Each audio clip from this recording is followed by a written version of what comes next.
E aí, pessoal, tudo bem? Nesse vídeo nós vamos falar um pouquinho sobre as sequências.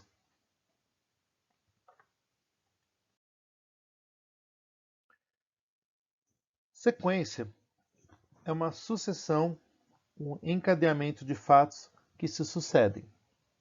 É comum percebermos no nosso dia a dia conjuntos cujos elementos estão dispostos em certas ordens, obedecendo uma sequência. No nosso dia a dia, há algumas que aparecem com uma certa frequência, como os dias da semana, os meses do ano, os números naturais. Então, nesse vídeo, a ideia é que a gente converse um pouco sobre esses tipos de sequência e como encontrá-los.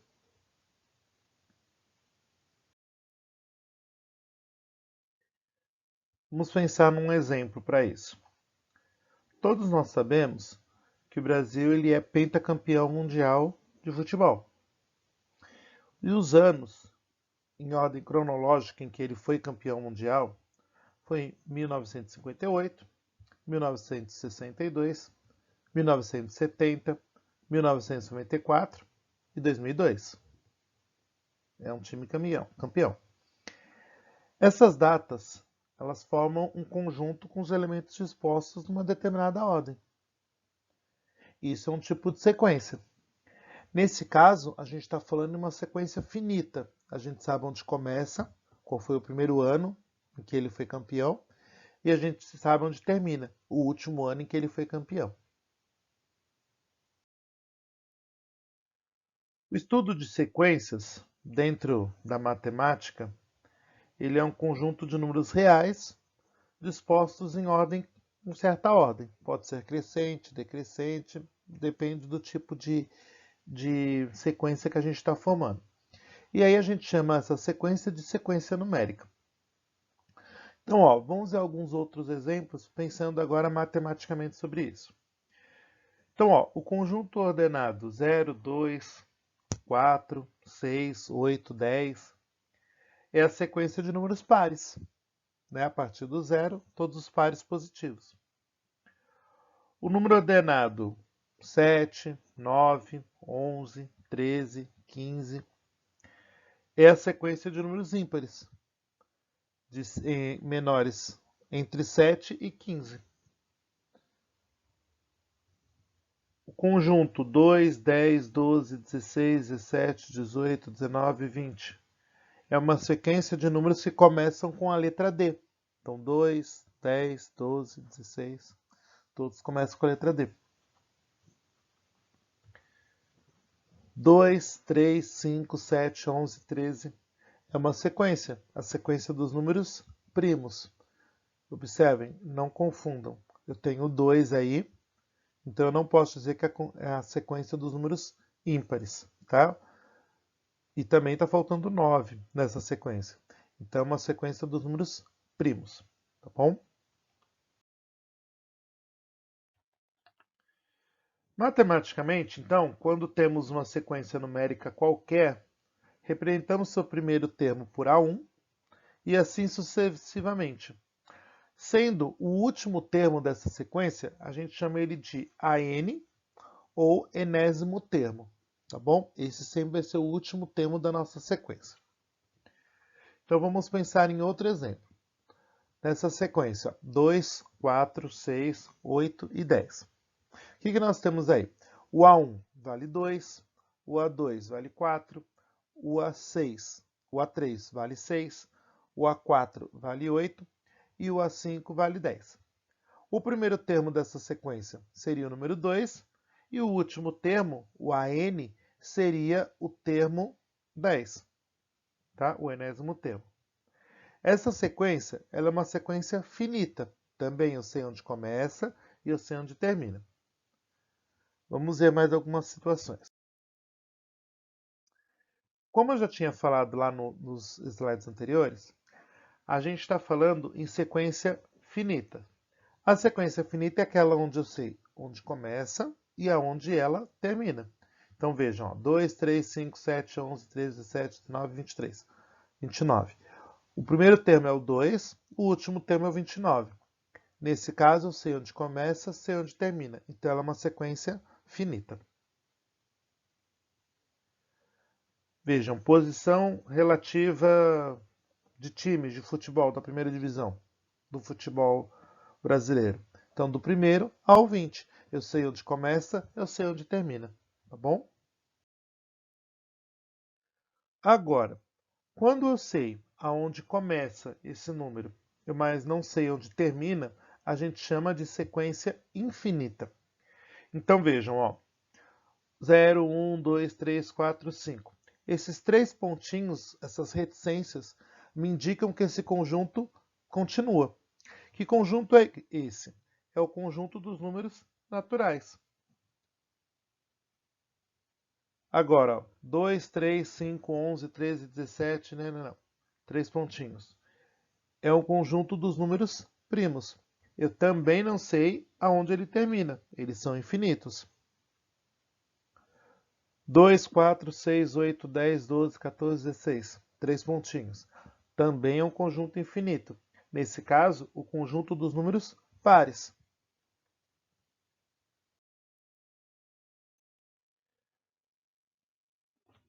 Agora, a gente vai ver uma sequência um tanto quanto especial, que é a sequência de Fibonacci.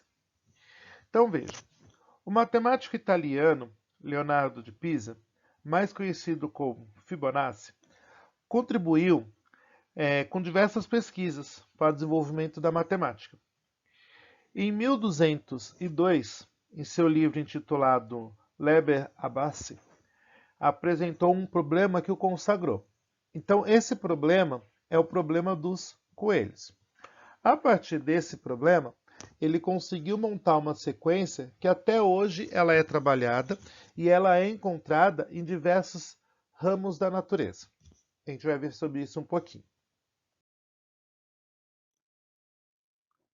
O problema falava o seguinte: suponha que um coelho tenha vida eterna e que cada casal de coelho gere um novo casal que dará origem a um novo par no segundo mês de vida, e assim sucessivamente, de mês em mês, ficando formado essa sequência especial. Então vamos pensar nisso. Um par de coelhos, ele só vai ter filhos a partir do segundo mês. Então, ó, primeiro mês, segundo mês. No segundo mês eles podem ter filhotinhos. Aí nós vamos ter esse coelho que acabou de dar cria, mais a cria dele. Passando-se mais um mês. Esse mesmo casal de coelho vai poder dar cria de novo, e o outro casal de coelhos começa a ficar apto a isso. Passando de novo. A gente vai tendo esse aumento de coelhos, porque aí a partir de alguns momentos, esses coelhos vão podendo ficar férteis ou não, sempre pensando que no segundo mês. Pensando nisso, nessa criação do Fibonacci, vamos pensar nisso montando uma tabela. Vamos organizar essas informações. Então, pensando aí nessa criação de coelhos, a gente tem o seguinte, de acordo com os meses. O primeiro mês, a gente tem um casal. No segundo mês, a gente também continua tendo um casal. Já no terceiro mês, a gente passa a ter dois casais de coelho. No quarto mês, a gente tem 3 casais de coelho. No quinto mês, 5 casais. No sexto mês, 8 casais. Então vejam que a ilustração ela vai até o sexto mês. A partir daí, a gente começa a determinar os próximos.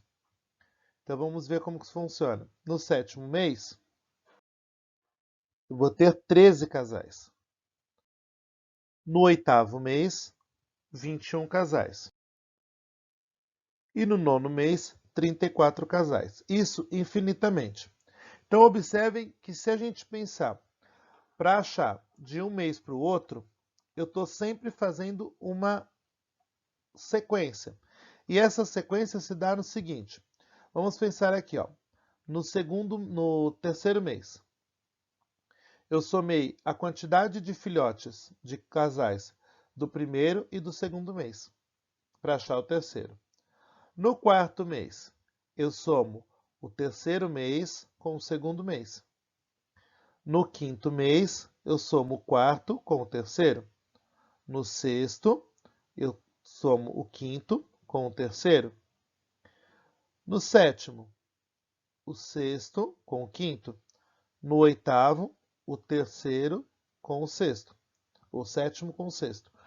E no nono, o oitavo com o sétimo. Então, observem que para eu encontrar os próximos termos dessa sequência, eu preciso simplesmente somar os dois últimos termos, os dois meses anteriores.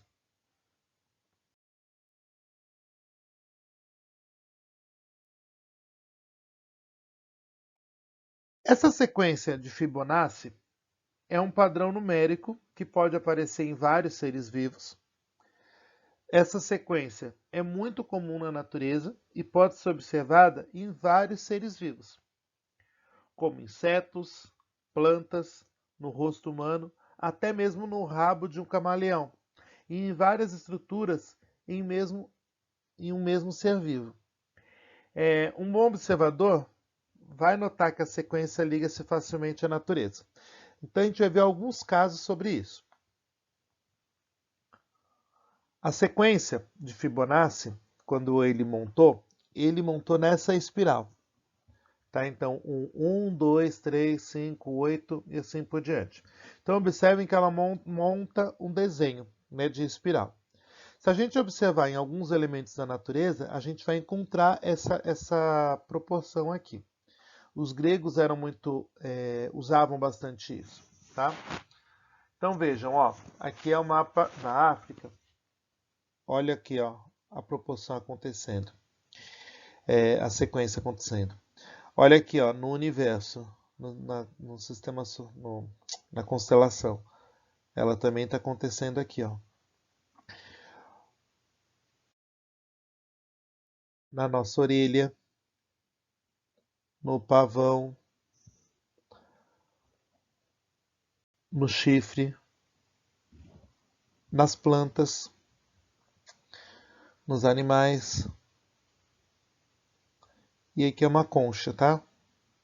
Então vejam, essa sequência ela aparece de várias formas dentro da natureza. E foi isso que Fibonacci observou quando começou a trabalhar com essa sequência numérica. Tá? Vamos ver mais um caso. Ó, observem nessa planta. Ela começa com um caule, depois ela vai dobrando aqui para duas bifurcações, depois ela passa a ter 3, 5, 8 e assim por diante. Tá? Então essa sequência de Fibonacci, ela está muito, muito presente mesmo. Tá? Então vejam, é comum, muito comum encontrar nas copas das árvores, né? No ramo de uma planta, como essa que eu mostrei agora, nas folhas e até em pétala de flores. Isso porque as plantas conseguem absorver maior radiação solar devido a esse arranjo estrutural. A sequência de Fibonacci, no caso das plantas, ajuda a resolver um problema de produtividade, pois a sequência resulta em um ganho na absorção da luz solar. E se você pegar uma planta e fizer um corte nela, podá-la, esse local onde você podou, ela sempre vai nascer de duas a mais galhos, né? Ela vai aumentando proporcionalmente. Eu achei um vídeo na internet, depois eu vou colocar na descrição desse meu vídeo, para que vocês possam ver isso melhor. Ele mostra bastante elementos da natureza aonde aparece essa sequência de Fibonacci. Tá bom, pessoal?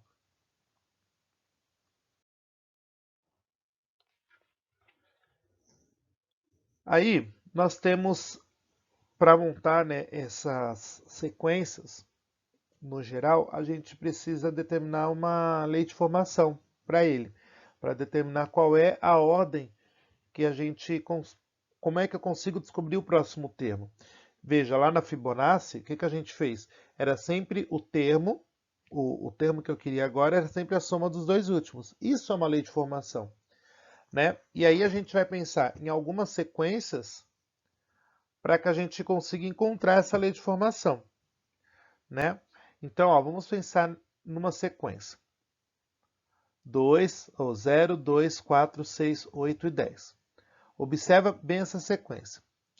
O A1 vale 0, o A2 vale 2, o A3 vale 4, o A4 vale 6, o A5 vale 8 e o A6 vale 10. Agora, a gente precisa encontrar a lei de formação, né, dentro dessa sequência, e para isso a gente precisa tentar associar a posição em que esse número está a algo que esteja particularmente representando todos esses números. Se a gente for pensar nesses números, todos eles, a primeira coisa que eles vão me falar, são números pares.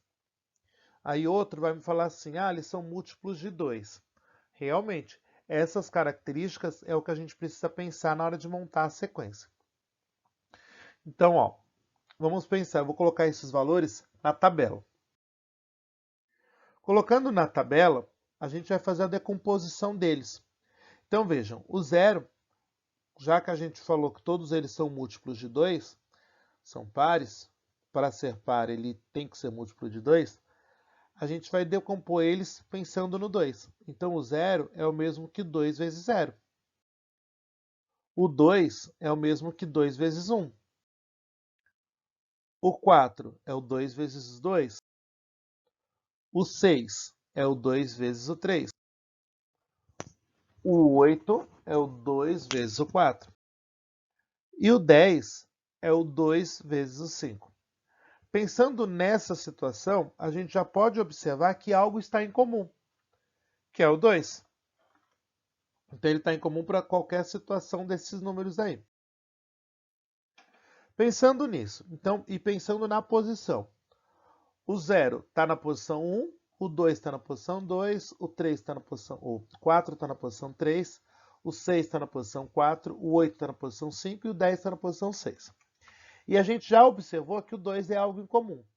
Agora a gente tem que relacionar essa segunda parte aqui da tabela,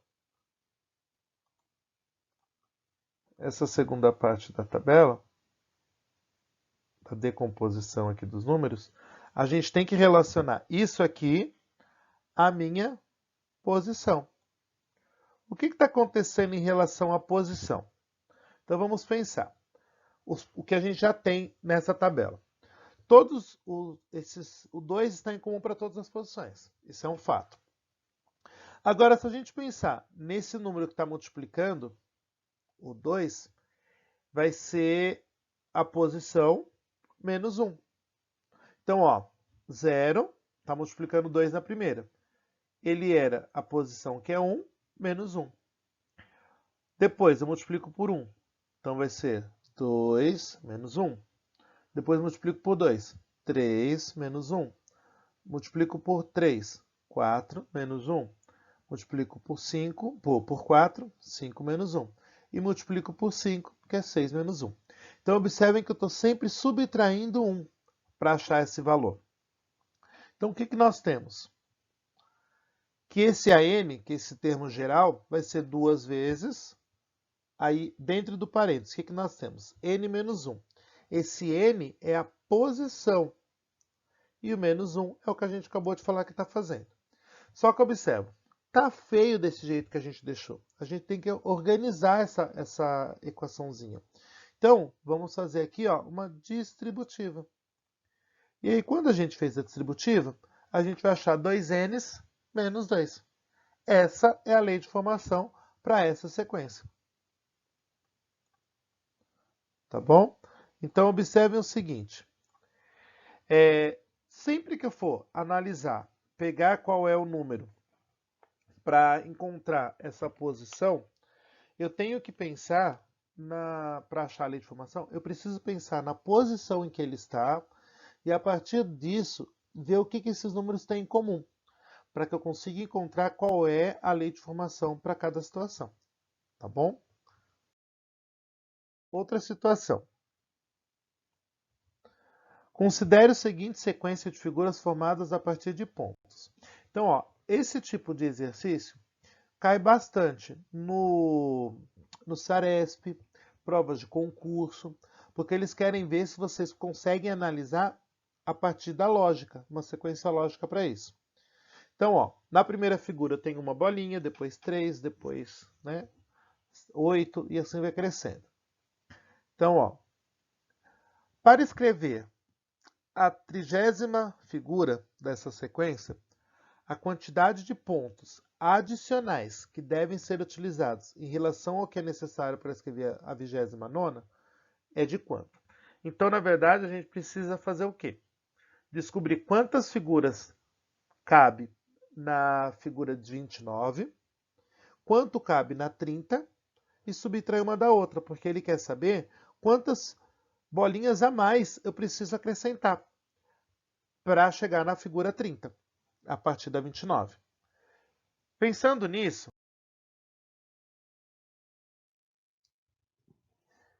e pensando nessa sequência, a figura 1 tem uma bolinha, a figura 2 tem 3 bolinhas, a figura 3 tem 8, a figura 4 tem 15, a figura 5 tem 24. Então, pensando nisso, a gente tem que a próxima figurinha é n-1, né? Qualquer uma delas. Vamos pensar se isso é verdade. Na segunda tem 3 bolinhas. Então, vejam, n é a posição.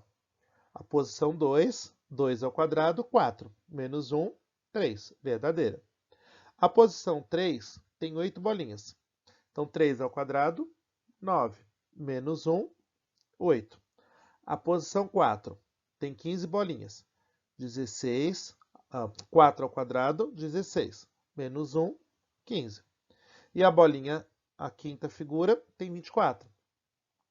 Então, 5 ao quadrado, 25. Menos 1, 24. Pensando nisso,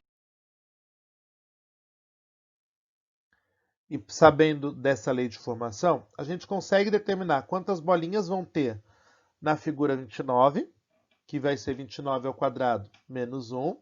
Então, 841 menos 1, 840. E na figura 30, que vai ser 30 ao quadrado menos 1, que dá 900 menos 1, igual a 899. Ele quer saber quantas bolinhas eu precisei acrescentar para chegar em 899. Então é só vocês subtraírem uma pela outra, que vai dar 899 menos 840, que me resulta em 59 bolinhas. Tudo bem, pessoal? A partir daí, e para finalizar, as sequências elas são pré-requisitos essenciais para a gente compreender os estudos das progressões que a gente vai ver daqui a pouco, tá? Progressão aritmética e a progressão geométrica, a famosa PA e PG.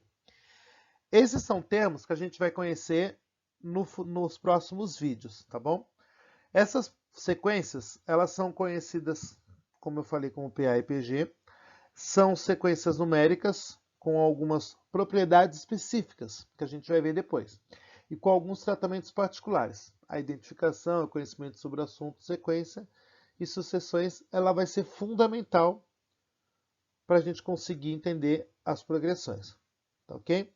Espero vocês nos próximos vídeos para que a gente possa tratar sobre esses assuntos. Agradeço de coração até aqui que vocês tenham ficado comigo até aqui. Antes da gente finalizar, não esqueçam de curtir esse vídeo e se inscrever no canal. Até mais, pessoal!